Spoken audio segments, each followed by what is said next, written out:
Posted by u/complexwing7114. Throwaway account, as my husband and in-laws follow my name. I, 29F, have been married to my husband, 30M, who I'll call Alex. Alex and I met in college during our freshman year. We started off as just friends and got married 7 months ago. I've gotten along with his family, but we aren't super close. However, we're friendly enough.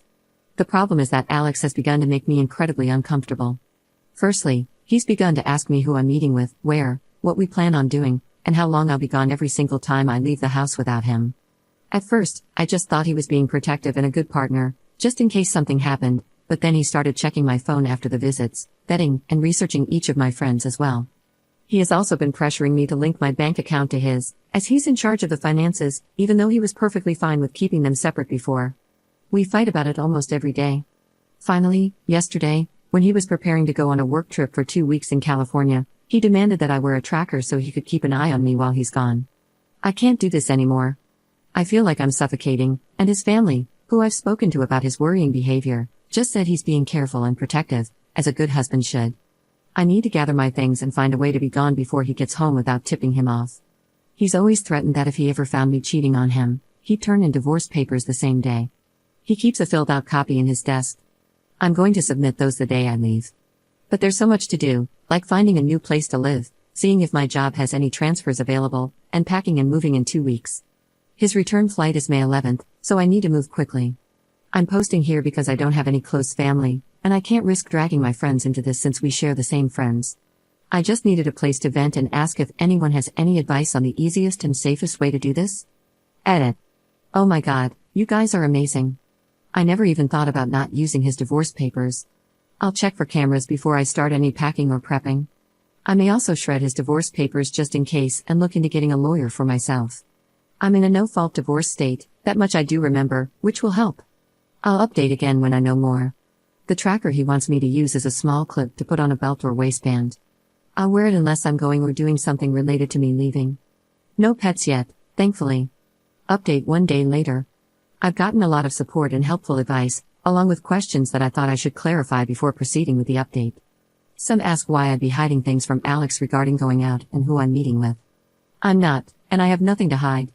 However, when he begins to double-check everything I tell him with the other people there, right down to each person I talked to and what I said, did I send any text messages, did I order food, how much did I eat, that's when it started to feel like I was slowly being pushed into a corner.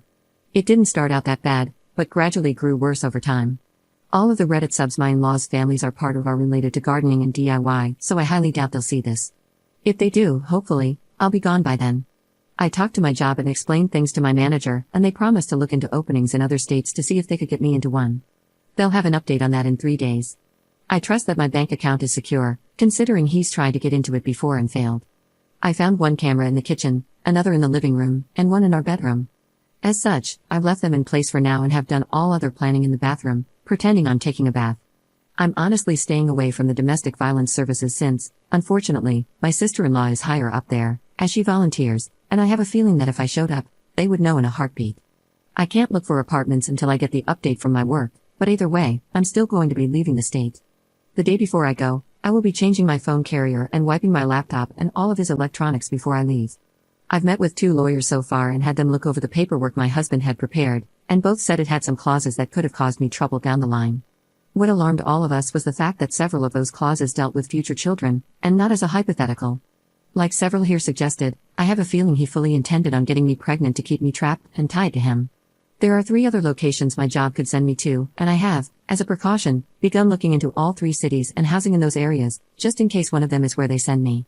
Even if they don't have an opening to push me into, I will just have to quit, move, and figure things out on my own. I have enough money to live and survive for a few months until I can pick up another job. Unfortunately, all of our friends are mutual, and they would likely be unaware of the consequences of saying or sharing anything I do or say with my husband. I don't have any surviving close family, and obviously, my in-laws are not a reliable resource. I am on my own, unfortunately, aside from the wonderful bonds I've begun to make here. I will update again if I get more information or if something else happens. Otherwise, I'll update when my work gets back to me. I do plan on leaving before he returns, though, just to make sure I'm not anywhere near here at that time. Second update 2 days later. Good news, my work has an opening I qualify for that will not only move me across the country but also comes with a salary increase. I've started telling my in-laws and friends that I'm planning a surprise outing for just the two of us when my husband gets back. This way, people won't give me odd looks if they see me out and about. I've even gone as far as asking my mother-in-law to show me his favorite recipes. Meanwhile, I found a moving company that, while small, is willing to work during a storm. The reason is that in 5 days, we're supposed to get hit with a large storm front. I plan to shut off the breaker and say we lost power if he asks, just as several people here suggested, and even send him a short clip of the storm. I will have all of my stuff moved that afternoon, and I will be flying out once the weather has cleared enough to do so. I have a lawyer who will push my divorce through, and I filled out the necessary paperwork so that I don't have to be here for it. I'm not suing for assets or alimony, and I've shredded his divorce papers as well. I've set up a cheap payphone plan through Cricket until this is all said and done, at which point I will find a new carrier, number, and phone. This one is being wiped and left behind.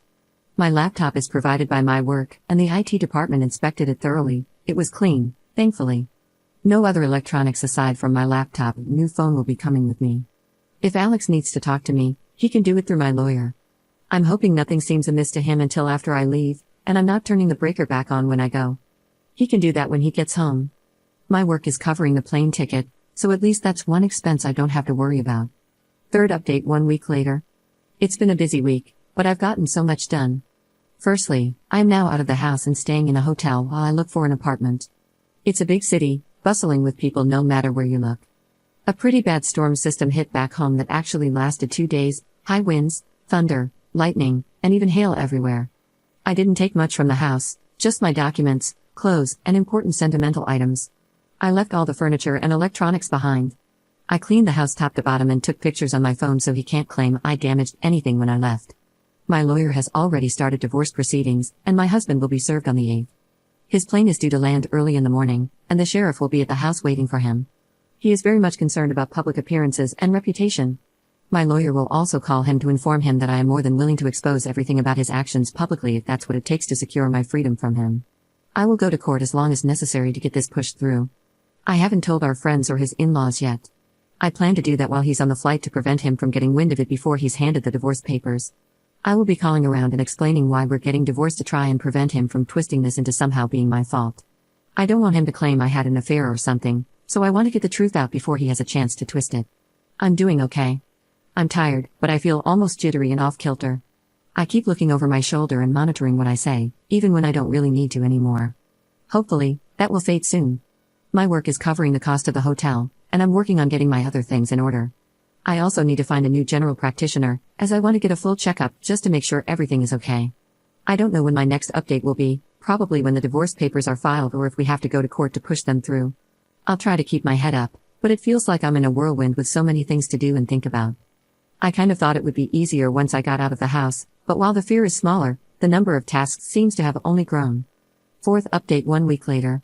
Sorry I haven't updated in a while, things got hectic and a bit chaotic. Firstly, I'm still working on getting an apartment and have applications in at 3 different places, so hopefully I'll hear back soon. I'm still going into work at the new location, so I don't have to worry about burning through my emergency savings completely. I've gotten a lot of emails from Alex, his family, and our old friend group, asking question after question. I've only sent one email back to Alex, explaining that I don't believe we are truly compatible and that it's best we separate now. I also told him that his treatment of me, when I'd done nothing to deserve it, was just as much of a deal breaker as cheating would be for him. I ended the email with a statement that I would not be contacting him further and that anything else he needed to pass on to me, or vice versa, would be done through my lawyer. For his family and friends, I typed up one email outlining everything that had happened and why I left. I told them I wished them no ill will, but that such treatment of a wife and partner was not acceptable. I also said that if Alex gets remarried in the future, I hope they will help support both partners, not just Alex. According to my lawyer, Alex was livid when he was served. The sheriff ended up booking him for assault on an officer and menacing, due to the threats he was shouting. His father bailed him out a few hours later, but with the sheriff's testimony, my lawyer believes I have a very good chance of getting a restraining order. Upon returning to the house, Alex apparently lost his temper again. He broke the dining table into pieces, destroyed the TV, and put several holes in the walls. At least, that's what one of our friends reported in an email, as Alex called him to help clean up the mess. My lawyer already has the pictures I took of the house, with timestamps as evidence that nothing had been damaged by me. My friend reported that Alex tried to claim I had trashed the house, but the holes in the wall were at head height. Alex is 6 feet 3 inches, and I'm 5 feet 4 inches, so my friend knew that was false. Either way, taking those pictures will definitely help me, so thank you again to everyone here for the advice, because I never would have thought of that on my own. My work won't share any details of where I am, as I work with some high-end clientele who value security, and that information won't be gossiped about. And no, I'm not some adult entertainment worker. I deal with contracts, notary services, and business management. So even if Alex tried to use my work to find me, he wouldn't succeed. Fifth update 2 weeks later. It's been a little bit, and I thought I'd answer some questions before giving my update. It may be a while before things change again. Firstly, no, I didn't bring my car. The public transport here is good enough that I don't need one. I have secured an apartment, and the building has good security. You need a key card to enter, and there is a security guard at a desk right by the entrance. As part of my contract, I provided them with a photo of Alex and his family, so even in the off chance they do find me, they won't be allowed in. The responses I received from the emails varied. His family said I was overreacting and that I owe Alex an apology for the problems this has caused him. They mentioned that the pending criminal charges put him at risk of losing his job if he's convicted. Alex sent a long email apologizing and pleading for me to come home. He said he was worried about me and is willing to go to therapy if it will appease me. He wants us to stay together and didn't think leaving was an appropriate response to his genuine concern and worry for my health and safety. The replies from our friends were somewhat lacking. They said they didn't think Alex was ever going to hurt me and that I shouldn't let my imagination run wild. As much as I'd like to say I was surprised by the lack of support, I'm honestly not. He intends to fight the divorce, but I am letting my lawyer handle it. I am also pursuing a protective order. Once I was approved for my apartment, I froze my credit, changed my phone carrier and number, and made sure that none of my documents list Alex as my next of kin or power of attorney. Some have asked why I was so paranoid about Alex and his possible future actions. The answer to that is actually somewhat simple: my grandmother. I love that woman to bits. As a teen, she explained why my grandfather was never around. He was extremely abusive and manipulative, and in her generation, divorce wasn't really an option. She wouldn't have been able to buy a house or get a good enough job to support herself and my mother on her own. As such, she endured it, shielding my mom as best she could until my grandfather died. When I felt like I might have been overreacting, I remembered how she always said she wished she could have seen my grandfather for what he was early on, when she might have been able to annul the marriage. I don't know when I'll update again, maybe when the divorce goes through or if something big happens, but until then, I'm just trying to keep my head above water. Sixth update 1 month later. It's been a month since my previous update, and I wanted to share what's been going on in the meantime. The divorce is proceeding, but since I don't need Alex to agree, and he isn't, it means I have to go through the courts to get it approved. As a result, it could take up to 6 months to push it through, even though I'm not claiming property, alimony, or compensation. I just want a clean break and separation. Alex has attempted to use our friends to reach out to me, as he doesn't want to communicate through my lawyer. He claims it's disrespectful and cowardly to hide behind my lawyer, and not meet him face to face. Alex did write me a letter, which he passed to my lawyer, but its contents were him justifying his actions. He claimed that in today's world, it's dangerous for women to be on their own, which is why he was so intent on keeping me safe from harm. He wanted me to understand that he was trying to protect me as best he could and expressed hurt that I would lie to him and hide my dissatisfaction with our marriage and my plans to leave. I didn't reply, because at no point did he apologize. All he did was turn everything around on me, claiming I was being overly dramatic, emotional, and cowardly. There was also a second letter from my sister-in-law. Her letter was honestly disturbing and completely justified my misgivings about approaching her in any professional capacity. She spent 5 paragraphs detailing what a real abusive relationship looks like and insisted that Alex was the furthest thing from abusive. The details she included were all related to financial and physical abuse, nothing like what Alex had been doing. She even stated that my attempts to smear her brother's name for attention and clout made me the abuser, not him. I haven't really been able to process that, admittedly. Part of me can't help but wonder if she's right. I mean, I blindsided him by leaving the way I did and have refused to speak with him at all. My old boss recommended that I look into therapy after I moved, and I think I need to. I've had a hard time adjusting to being on my own. I keep censoring myself and haven't even gone out to eat yet. I always end up worrying, what if someone sees me? What if I get in trouble for spending my money on something frivolous? My lawyer is continuing to push for the divorce, and I shouldn't need to be physically present in court. Any necessary meetings with the judge can be done via Zoom. I'm trying to avoid confrontation with Alex and his family as much as possible, and I've passed both letters to my lawyer in case he needs them. Most of our friends are still trying to avoid taking sides, and honestly, I'm reaching the point of just letting them go as well. I'm tired of trying to get them to understand at this point. I don't know if anything significant is going to happen, so my next update may not be until around mid-November, depending on how long it takes to finalize the divorce. Work is going well, and having something familiar to anchor my day-to-day life has been helpful when so much has changed, and is still changing. 7th update 4 months later. It's been a while since I last updated, as I needed to let the court step in since Alex wasn't willing to grant my request for a divorce. We started with mediated sessions via Zoom, but after 4 sessions, it was decided that no compromise could be reached between us. The things Alex was pushing for were ones I'm not even willing to humor, let alone agree to. He wanted me to tell our friends, and those I had informed about his actions, that I'd made it all up to gain sympathy. He also wanted me to pay him for defamation and suffering, including the wages he lost for sitting in jail for 2 days and missing work before being bailed out. Lastly, he wanted me to return and, to quote him, stop my foolish behavior and act like a proper wife and partner. Yeah, no. So, needless to say, our mediated sessions went absolutely nowhere. Thankfully, the judge doesn't seem to be buying into Alex's act, even though he certainly tried. It took me far too long to see Alex for who he really was, and part of me feels like an idiot for not seeing it sooner. But the judge seemed to clock him for exactly what he is within the first meeting. Maybe I just didn't want to see it. I don't know. Alex ended up arguing with the judge a lot, even being held in contempt 4 different times. I think that's honestly why this moved as quickly as it did. It didn't help that Alex tried to bring in his family as character witnesses, but they were dismissed by the judge, who said that the abuse wasn't seen or heard by them, and as such, they only knew part of Alex's character. In his closing statement after approving the divorce, the judge went on to call Alex a narcissist, and said that if Alex loved himself so much that he abused the one he'd married, he should just let the divorce happen and marry a mirror instead. I didn't think a judge was allowed to say something like that at all, but my lawyer just shook his head and told me not to say anything, so we left. Here's the update I'm sure everyone's been hoping for and probably guessed: I'm officially divorced. The documents were processed 3 days ago, and I'm still in disbelief. I have no contact with Alex anymore, nor do I want any. I've also decided not to give our friends my new contact information.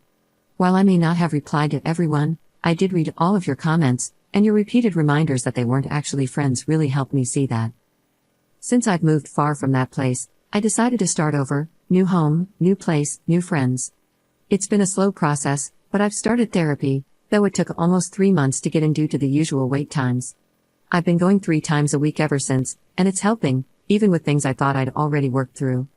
Alex didn't take the divorce well, according to my lawyer, who's been keeping tabs on him to make sure he stays away from me. Apparently, something happened at his job, though I don't know what exactly, as I have no way to get that information, but whatever it was, it cost him his job. My lawyer also did something I didn't expect, but I think everyone will appreciate. He took the letter my ex-sister-in-law sent me and forwarded it to the domestic violence organization she works for, along with a formal statement about Alex, his actions, and the judge's decision. She's been let go as well. Given how closely those organizations work with one another, my lawyer said her chances of getting another position at a similar organization are slim to none. I actually laughed, though I got a bit teary, when he said that and added, "Slim is on a leaky rowboat to China." I've been crying a lot lately, but my therapist says it's normal and shows I'm actually processing things instead of bottling them up and pushing them down. I'll try to update in a month or so, if my emotions level out somewhat, to explain a few more of the details, but I wanted to get this out there and thank everyone for their continued support and encouragement. I appreciate each and every one of you, I really do. You gave me the hope that leaving him wasn't going to be this giant black mark I'd never heal from or move on from. Work is going well, and the sense of normality and routine is helping me avoid feeling like everything has been spiraling out of control.